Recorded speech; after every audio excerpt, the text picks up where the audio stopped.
podcast de l'article de Omar Dabi publié sur l'odj.ma. L'auteur a intitulé son article « Les nouvelles menaces qui guettent le Maroc ».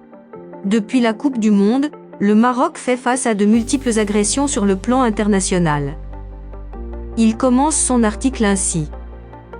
D'abord, on lui sort une affaire de corruption présumée de parlementaires européens, on l'attaque à la Cour européenne de justice pour priver ses territoires du sud du label Made in Morocco, le président Macron qui flirte avec l'Algérie et s'apprête à l'armer et à la doter d'un satellite d'observation, l'Italie qui frôle la reconnaissance de la soi-disant RA, des pays africains qui commencent à prendre leur distance avec des projets de développement communs, les Émirats arabes unis qui multiplient leurs investissements en Algérie, la Chine qui ralentit son mégaprojet de Tanger, les marionnettes algériennes du Polisario à La Aïoun ressuscitent soudain, les médias et les journalistes à la solde d'Alger sont réactivés et les cellules dormantes de l'antipatriotisme sont réveillées, et la liste est longue et concerne tous les secteurs. Même le foot semble s'apprêter à en pâtir dans les semaines qui viennent avec des déclarations inquiétantes de certains responsables continentaux. L'auteur poursuit son article ainsi. Alors que se passe-t-il ? Il se passe que le monde a changé ces derniers mois et la donne géopolitique a muté depuis le déclenchement de la guerre en Ukraine. En fait, cette guerre a, d'une certaine façon, militarisé le monde. Aussi l'approche géopolitique et géoéconomique s'est repeinte en kaki et les stratèges ont troqué leurs costards contre des treillis.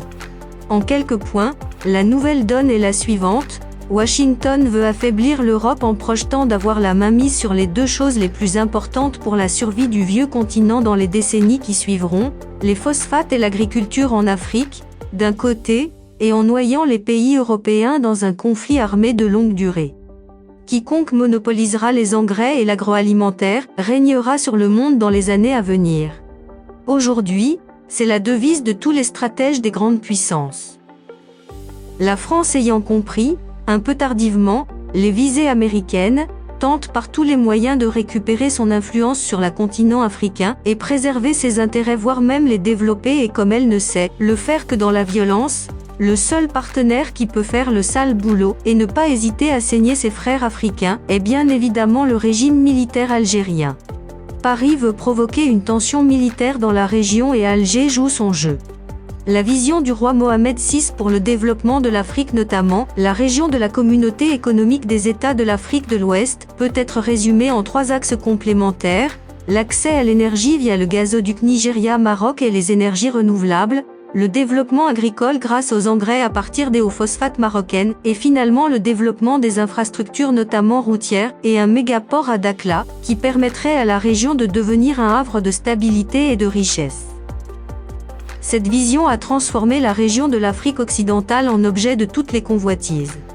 Et pour résumer, la France cherche à freiner cette émancipation, qui conduira entre autres ces pays à se libérer du joug de la colonisation monétaire et financière et de la dépendance dont ils sont otages. Alger y voit la fin de son modèle de survie économique basé sur le gaz et l'instabilité au Sahel. L'auteur précise ainsi.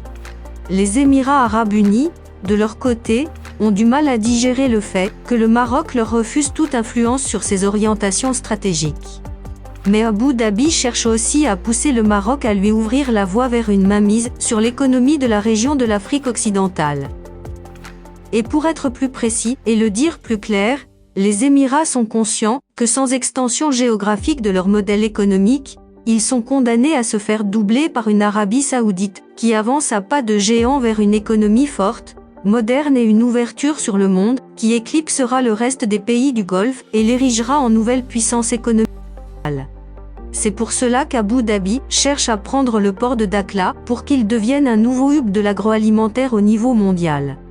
Une sorte de Dubaï bis qui donne sur l'Atlantique et qui se prolonge dans un continent prometteur à tous les niveaux. Et pour ce faire, tous les coups bas sont permis dont le développement de relations de complicité avec le régime algérien, les intrigues au niveau des institutions européennes dont le Parlement de Strasbourg et la Cour européenne de justice sans oublier des actions hostiles dans des pays frères du Maroc comme le soutien à peine discret du pouvoir algérien dans sa quête, a joué un rôle important dans la politique gazière du Sénégal ou son rôle de pompier pyromane en Libye, entre autres. Au vu de tout cela et bien d'autres éléments, Il est clair que le Maroc fait face aujourd'hui à des attaques sur de multiples fronts et qu'il est appelé à procéder à une mise à jour rapide de sa stratégie diplomatique pour l'adapter à ces nouvelles menaces et cette nouvelle forme d'adversité.